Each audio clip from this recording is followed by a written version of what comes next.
AMD may be the underdog, but it has a growing and very loyal following, to the point where I feel expectations about upcoming products could be skewed too positively.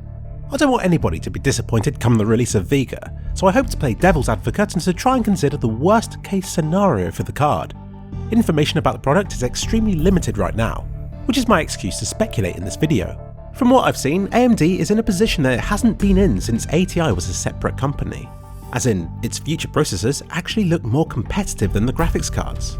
From the Polaris previews and release, we know that AMD is happy to pick, not misleading, but very carefully selected benchmarks and statistics to show their upcoming products in the best light. Like the whole 480s in Crossfire being better than a 1080 in a particular but not very meaningful way, or Polaris being very efficient when compared with a Geforce 950 under very specific conditions. Let's face it, Polaris is efficient, but hasn't exactly surpassed Nvidia's by as much as the previews might have led us to believe. I urge anybody wanting to try and interpret Vega's previews to look back at how AMD teased their previous product, Polaris, before launch. Their marketing and slogans have matured, but I don't see any reason to suspect the way in which they handle benchmarks to have changed. I still expect them to be showing Vega in the best possible situations. Yes, we'll be able to run Doom in Vulkan faster than the 1080 can. Yes, we'll have a solid 60 FPS in Battlefront 2. But no, I don't expect these to be anything other than the best demos that AMD could have chosen to advertise Vega. But from what they've shown so far, Zen has shown itself to be very competitive with Intel's current 8-core offerings in both speed and efficiency. That's great. I'm happy to give them this, and if the price is right then it will be an excellent product. I wish Zen the best of luck, and I'm sure it will be a game changer when it comes to the number of threads we deem necessary for our next PCs. And I don't mind being kinder on AMD's CPU previews, since given how far behind Intel they've been for close to a decade, any way in which they've closed the gap can only be considered a victory. But when it comes to GPUs, I've always considered AMD's products to be competitive with Nvidia's, which is why I'm so disappointed to see them seemingly slip behind recently. And Vega doesn't appear bad, but let me explain why I'm disappointed. My issue with AMD for a long time is that it's been a little late to the party. I'm still going to blame the 300 series, which despite improvements to the GCN architecture and more RAM, it was effectively just a rebranding of the 200 series. And by the time it was released, it was up against Nvidia's 900 series, which was a real step up over its 700 series and had the added bonus of being more efficient than AMD's counterparts. AMD's real answer to the 900 series came with their 480 card, which nicely sat somewhere between the Geforce 970 and 80 and with comparable power draw to those products, whilst the Fury series was at least an alternative to Nvidia's most powerful 980 Ti. Right now, I'd say that AMD has an answer to the entire Geforce 900 series lineup. The problem is that Nvidia's 1000 series has already been out for half a year, and we're still waiting for AMD's answer to this. Of course, its name is Vega, and AMD has been drumming up a lot of support for this in the form of an exciting teaser which counted down to the release of the making of the teaser, among other marketing videos that didn't really give away too much. But one thing it did reveal was an uncapped 4K Doom video, which Adored TV has very bravely covered over on his channel here. And I say bravely because as much as Adored TV loves AMD, he's not a blind fanboy, and people didn't like the very reasonable things he had to say about Vega's performance.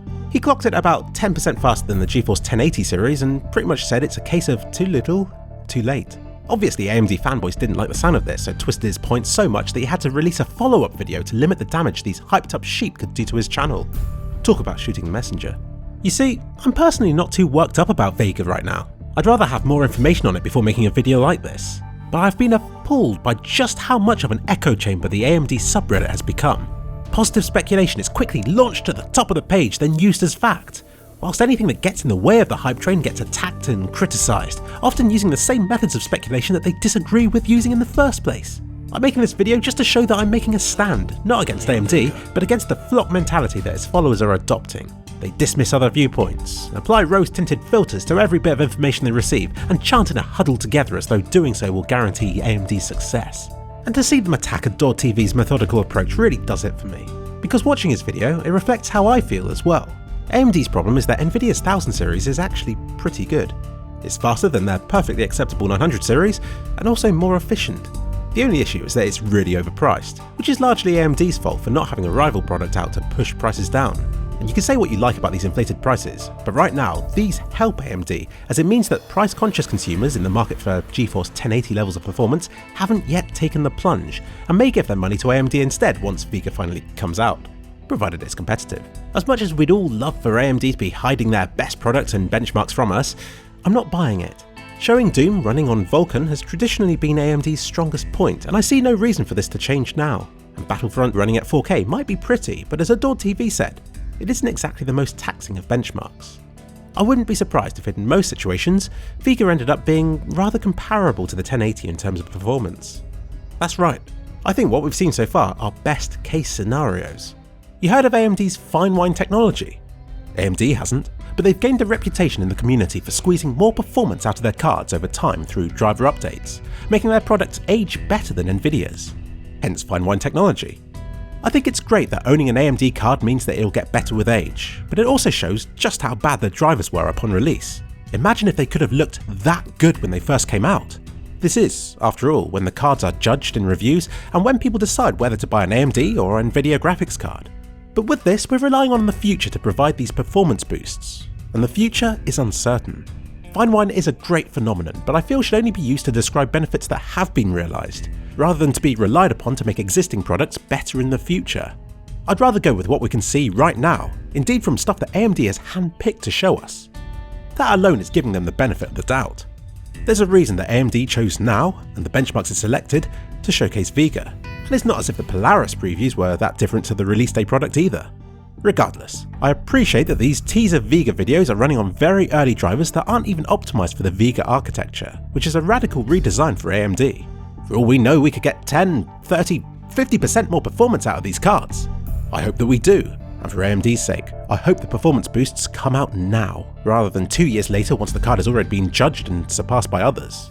But given what we've seen so far and in its current state, I do expect Vega to be an alternative to Nvidia's 1000 series, which is an option that AMD fans currently don't have. I mean, right now if a last gen Fury X doesn't satisfy your frame rate needs, then your only real option is to go for a 1080, or to endure the whole crossfire route and the many problems associated with multiple graphics cards. And I'm sure you'll agree with me that price and performance are the two most important things when buying a new card. But let's not forget temperatures and power draw, which I'm sure also play a part in the decision making. The Geforce 1080's die size is relatively small at just 314mm squared. In this video I won't go into why Nvidia's high-end chip is more like a mid-range one, but what you need to know is that this is the card that Vega wants to beat. And since it's small, it's very power efficient. We don't know Vega's size for sure, but from what we've seen, it looks a lot closer to 500mm squared, which is big. Not the biggest, but certainly a lot larger than the 1080, so you'd hope for substantially greater performance as well, since it also means it's more expensive and will likely consume more power. Now I know that size isn't everything, something I regularly have to remind the ladies in my life of, but when it comes to making smaller die sizes, if AMD could have, they would have. This upsets me because although the Vega cards might be as fast as the 1080, it looks as though this is where it's ending. It'll be competitive with existing, already released, tried and tested Nvidia tech from 2016, maybe hotter and more power hungry too. But it won't be long before Nvidia counters, either with a 1080 Ti or a full-blown Volta, which I have no reason to believe will be anything but better than their current products. This is why I feel sad for AMD, because their upcoming tech appears competitive with last year's products from competitors. Somewhere they have fallen a year behind, and as nice as it can be to hope they're hiding the best stuff for release day, you've also got to remember that the products they're competing against are already out, are tried and tested, and are actually pretty damn good. And looming on the horizon are tomorrow's products. Whilst AMD is rushing to launch today's products, Intel and Nvidia are no doubt nearing completion on tomorrow's. Maybe even sitting on them, waiting for AMD to give them an excuse to release them. You think it's coincidence that the 1080 Ti is taking so long to come out? And that is my honest speculation on AMD's upcoming Vega GPUs. They'll be competitive with the 1000 series, but not as efficient. If they're lucky, the new architecture will distance itself from Nvidia's cards, complete with unique strengths and weaknesses that will give their products meaning. And I hate to end a video on such a sad note, so I've saved a couple of happy things to the end. This is all speculation from the scraps of information that AMD has let us know.